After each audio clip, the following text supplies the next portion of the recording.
So Teka it's muna. 59% of the enrollment. Nasaan yung mga 59% na modules na na-produce na ninyo? Where are these? I want to find out.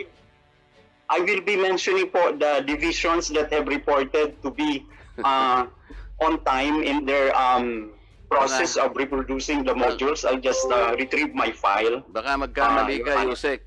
Interlock, for example, I will tell you, napaka-ingenious ng mga tao doon. Did you know that they did not even wait for your modules? Gumawa sila ng sarili nilang learning materials. They call it Project Simple. Meron silang mga ginawang indigenous na mga materials. At pagkatapos, sinuportahan sila ng LGUs. Madam Chair, I want to report to you that in Tarlac, there are two divisions, the Tarlac City Division and the Tarlac Provincial Divisions. Nakumpleto nila ito with only 20 million pesos. Okay? Na-identify nila yung sector that are connected.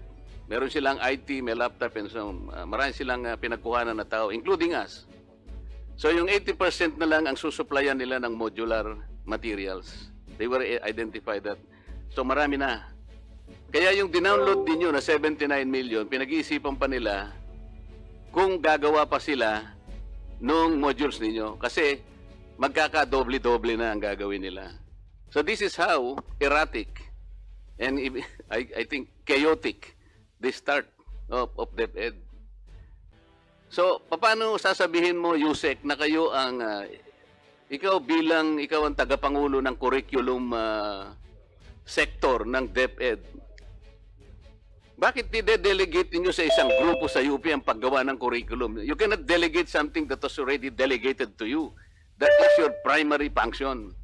Paano natin nalaman na yung 40% na streamlining ng competencies, yun ang correct na volume na dapat lamang napag-aralan ng taong ng bata ngayon during COVID? Paano natin ma-justify yun?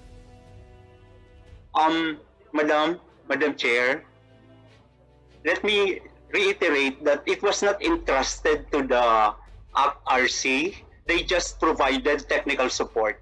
The effort in reviewing the curriculum was undertaken by the Bureau of Curriculum Development, and we utilized certain criteria. The most important criterion used in determining which learning competencies would be retained is endurance. When we talk about endurance, these are the competencies, skills, knowledge that a child needs for him or for her to be able to acquire, to be ready to learn more in terms of the challenges of learning the things that are supposed to be learned in the next grade. So we had some considerations in doing this. The reason why the most essential learning competencies has been reduced is there were those that were merged. There were those that were deleted because they were repetitious. There were those that were also added.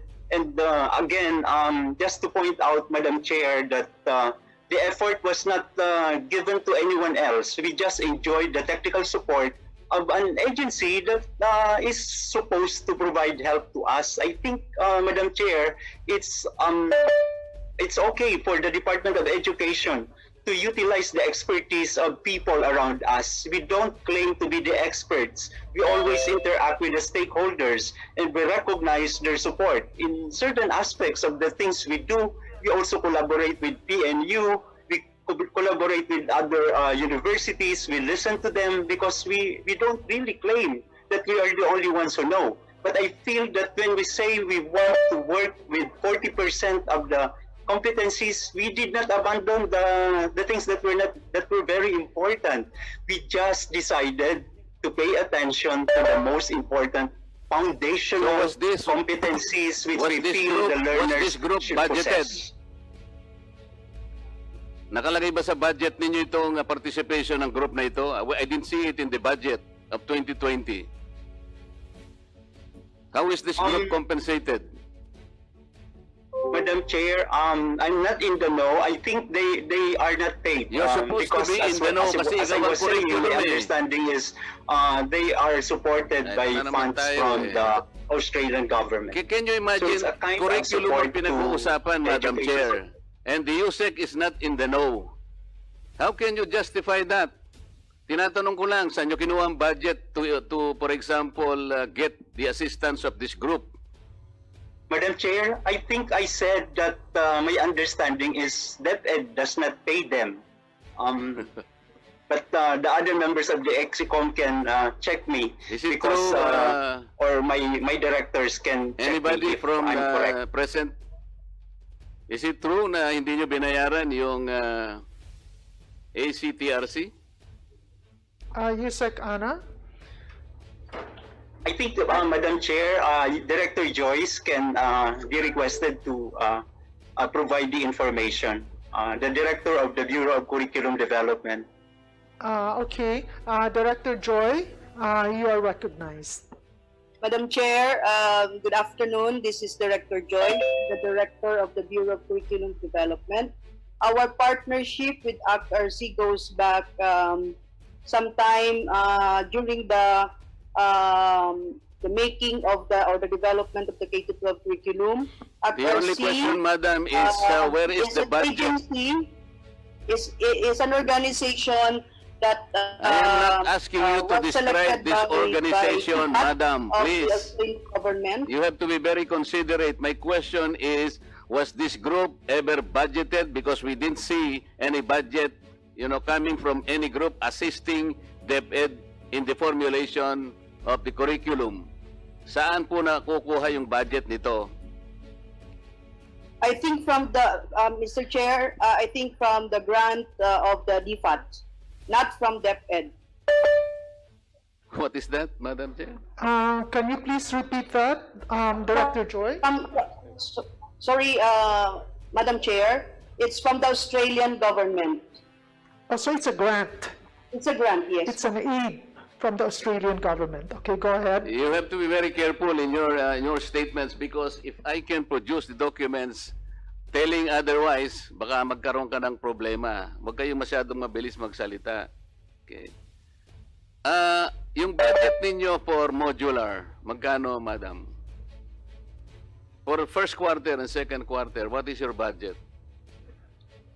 In 2020 JA, there's no budget, Your Honor, but we requested the Department of Budget and Management for the realignment of our existing How much? programs for 10.9 billion, 500 million of which we reserve for Okay the na yan. minimum health standard. So, it's 11 billion. More or less, no, Your Honor, 9 billion for the learning resources. Huh? 9 billion for learning resources. For learning resources. Okay. So, considering na ang nagagawa pa lang is 59%, even assuming that that is correct, napakarami pa nang hindi na po-produce. At October 5, magsisimula na ang nagkakagulo na sa baba. Kasi kung hindi namin sila tutulungan, hindi sila makakapag-umpisa. This is how you will describe the starting point of DepEd sa panahong ito. Pagkatapos, let's go about integrating the competencies, the most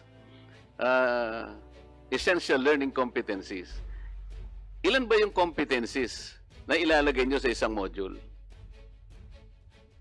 Okay, Madam 40% na lang. Pwede ba dito na lang para madali tayo? Kasi masyadong marami sinasabi yun, hindi ko maintindihan ang paliwanag niya. Cong MARFCOLETA, they have their people assigned. So let's recognize again Yusek San Antonio. On condition, Madam, that he should only answer the question. Thank you. No more, no less. Thank you very much, Madam Chair. Let me just reiterate that when I said 59%, it's the target learners that will receive SLMs.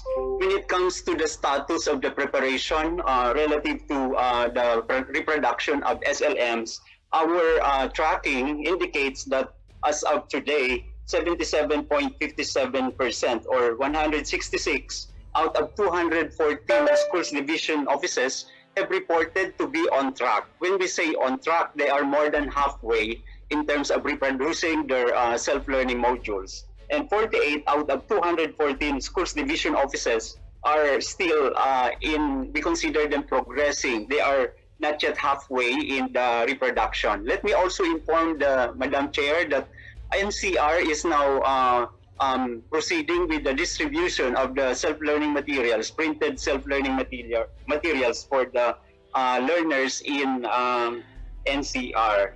There are also regions that have also been able to report that they are like on track 100% in all their divisions, like Caraga, Region 2, Region 4A, Region 4B, Region 9, and Region 12. This is according to the reports submitted to us by the regional offices. Madam Chair, I have a problem with the way this USEC is answering. It's too long and it is not even responsive. I am only asking how much is the budget for the SLMs? Bakit hindi ka ba sumagot kung ano lamang ang tinatanong sa'yo? Because I really wanted to know if this is the kind of, if this is how the way you produce the materials. Can you imagine, merong nagre-risograph, merong nagpo-photocopy, there is no definite, there is no standard way on how you're supposed to produce this, on how you bind this. Paano nyo iba-bind ba ito? Ilang bang competencies per student from K to 12? How do you intend to do this? Ang dami mo kasing kinukwento eh. But we are confused kung paano kayo mag-start. For example, ayaw nyong gumawa ng libro. Gusto nyo modules. Okay, nasa sa inyo na yan kung gusto nyo gawin nyo. Yung K, yung let's say K, ilang competencies ba 'yon?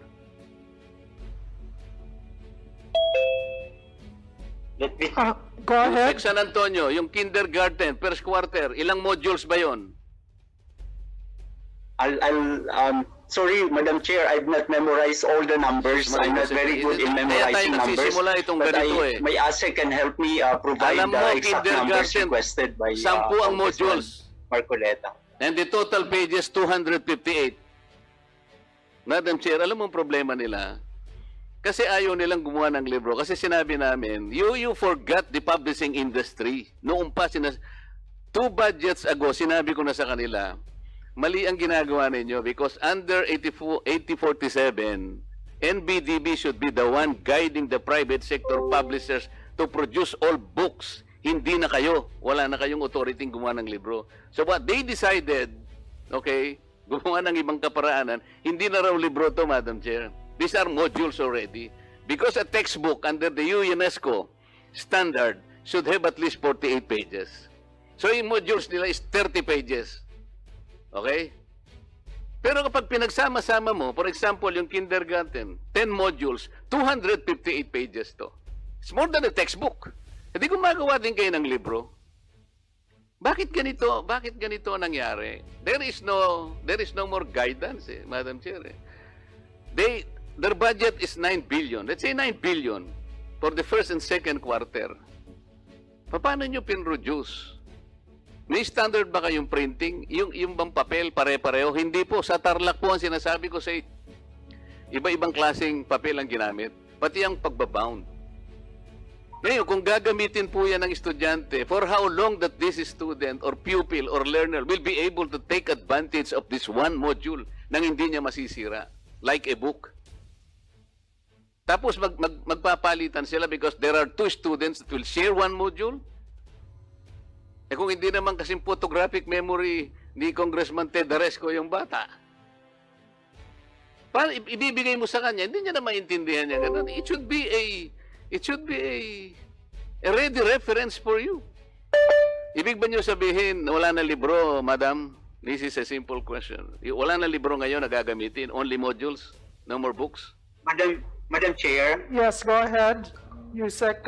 I think it was very clear earlier that we mentioned that textbooks will still be used as supplement to the learning materials or resources that we have prepared. So Let me also reiterate what I have mentioned earlier, that the most ideal learning resource for distance learning delivery modality, as far as we educators know, is the use of self-learning modules, because it provides all the instruction. It allows the learners to actually interact with the materials, especially if they are capable of doing independent learning. Can I cut you? Yes, we will be still using the books, especially if the kids will be doing TV-based instruction or radio-based instruction, or even online. They can still refer to the books. We have mapped them against our most essential learning competencies. Sinasabihan na nga. Ang tinatanong ko lamang sa iyo, Yusek San Antonio, is this.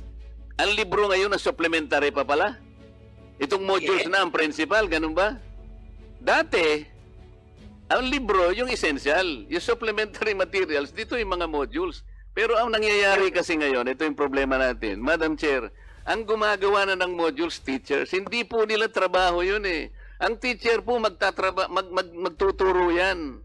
Yan ang pinaggagawa nila ngayon, no? Pinaggawa nyo ng module. Sila nagpo-photocopy, sila nagbabound ng mga libro. Isip-isipin nyo, para lang mag-prepare na sana sila sa kanilang pagtuturo. Sila pa ang ginawa ninyong okupado sa paggawa nito. Excuse me, DS MARFCOLETA, can you please wrap up? Your 12 minutes is about to end. Madam Chair, let me point out that the development teams for the self-learning modules are primarily our supervisors and master teachers. We understand that in some areas, those teachers who have been found to be competent in contributing their expertise so that we can develop the self-learning modules, we're allowed to take generalize, part. Yusek, The instruction we gave San Antonio. Please do not generalize. Do not generalize, please. Madam Chair, I was sharing the issuance that we have made. How many? It's primarily How for much is your the budget? experts, How much is your etc. budget for books this year? Madam Chair, I think I've been very clear in saying that the most ideal What learning is your resource for budget for distance books learning this is year? the use of modules. Excuse me, I've not found What is your budget for books this year? That is excuse the me, question. yes, DS, maybe Yusek An can be, would be the better person Sabi to ko nga answer dito na lang, that. pinipilit kasi Finance yan eh, so kay, under yan kay Yusek Ana. here, Yeah. Madam. Sa finance po, ang ating textbook and other instructional materials is 962 million for this Okay. year. Next year, It's the same level, the same, Your Honor. okay.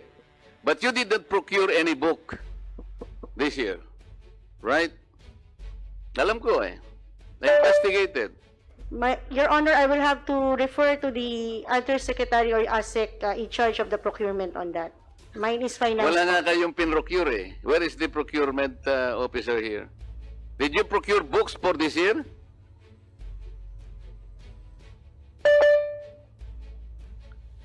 So, ito Madam Chair, pinipilit na naman itong USEC na ito na gagamitin daw ang libro. Wala nga silang pinrocure na libro ngayon. Ganito ka-chaotic, walang kaplano-plano. Magaling lang sila doon sa paggagawa ng mga ganitong write-up. DS, your time is up, but just make your last statement before we move to the next interpolator because we still have the DICT. Kasi I cannot connect this, Madam Chair. For example, yung sa mga laptop, yung computerization. I started initially earlier, sinasabi ko kay Yusek Pascua, yung iyong circular 620-0030.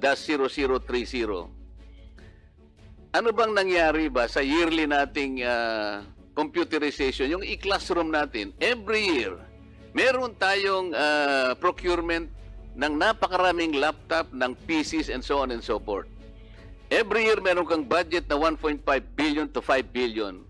Meron kang computerization program para sa DEPED. Nasaan na yung napakaraming PCs? 100,000s of PCs. Bakit hindi ito na-integrate over the years? Hanggang sa gumawa ka pa uli ng circular, okay, sinabi mo rito, this is the specification for the procurement of PCs. Ang iyong circular mandates only 2 brands. Pati yung specification niya, iisa lang ang color. Madam Chair, can you imagine that? Napakamahal nitong ano mo, it's an average of 5,000 to 600, 5,000 to 6,500 per unit. Hindi siya ordinary. Samantalang meron kayong makukuha between 3,000 to 3,500 and you can supply most schools. So, how did you integrate now the computerization in the department over the years? And you have to procure so many computers with specified brands. Hindi ko maintindihan to. Kung halimbawa, Madam Chair, ito meron siyang nilagay. Ito yung sinasabi mo kanina, 500 for teachers, 500 pesos for teachers, merong 10 gigabytes bandwidth capacity. Sa estudyante naman, 300 for students, 6 gigabytes capacity. Can you imagine kung magkano ang postpaid and prepaid na may invest mo rito? A municipality like the municipality of Cong Haresco is probably better at improving its own Wi-Fi at masusuplayan niya lahat ng eskwela dito. Siguro with the radius of 5 kilometers away from this. Hindi ganito, Madam Chair. I'm really I am not a technical man, pero siguro simpleng system lang ito makikita eh. Pagkatapos meron na naman kayong budget for ito na naman modular 15.2 billion next year. Why are you going to waste this? Sa libro 963 million lang. Ito ginamit na ninyo 9 billion, hindi pala nabigyan lahat. Ngayon meron na naman kayong 15 billion. Why don't you go to books? Ayaw ninyo because ayan, private sector publishers. Nasaan yung pinangako ninyo that the National Book Development Board should be reverted to the office of the President? Where are the guys? Nangako sila sa akin 3 years ago. Nagkaroon kami ng Zoom. Excuse me, DS. Ano na lang ito. Po, kasi Madam, 15 minutes na kayo. I have to ask for your permission. Kasi nandito si Jose Kumali. I can remember, nag-Zoom kami, I think July. I engaged at least 3 or 4 USEC para lamang ayusin namin yung National Book Publishing Industry. Ang sabi nila, in July, meron ng sulat sa President. Na I discovered, wala kayong sulat eh. Madam Chair. Go ahead, Yusek Kumali. Opo. Tayo po'y humihingi ng paumanhin po dun sa impormasyon na naibigay po natin. Ako po mismo yung nagsabi po noon, Madam Chair, nung meeting na yun, humihingi po kami ng paumanhin kay Cong Dan. At that time, I thought, dahil may ganun po kasing pag-uusap, Madam Chair, naman talaga, na dahil meron pong grupo ng mga publishers. Yusek Tony, but even before that, 2 years ago, si Yusek Malaluan and Escobedo, you were there. Binidyo natin yon. You promise that you will take actions na i-request natin na yung NBDB will be reverted back to the office of the President. You were there. Pagkatapos, pinangako mo na yung Volume 5, which ngayon is trying to override even 9184, hindi po pwede yung Volume 5. Sabi nyo, aaralin ninyo. Pagkatapos, nangako pa kayo na you will look into yung libro na ni-request ng isang congressman para gamitin. Okay? Na hindi dumaan sa bidding. So, kahit sino palang congressman na medyo malakas sa inyo, pwedeng sumulat, magano ng libro, okay? Papayagan ninyo kahit walang bidding. So ako rin pwede ako sumulat sa inyo, sponsor some kind of books. Pagkatapos, pa-approving ko sa inyo because you have approved the one of that particular colleague. Pero hindi nyo ginawa. Ito yung nangyayari kasi. This is about 2-3 years ago. Walang nangyayari. Hindi nyo tinutupad ang pinag-uusapan natin. Paano ako maniniwala sa inyo ngayon? Madam Chair. Tapos, pumunta kayo doon sa kanilang central office. Pumunta ako doon eh. Tapos, umikot ako. Nagkunwa ako may hinahanap. Why are there so many high-ace mga vehicles? About 100 units siguro sa estimate ko. Anong ginagawa ng mga high-Ace and some pickups?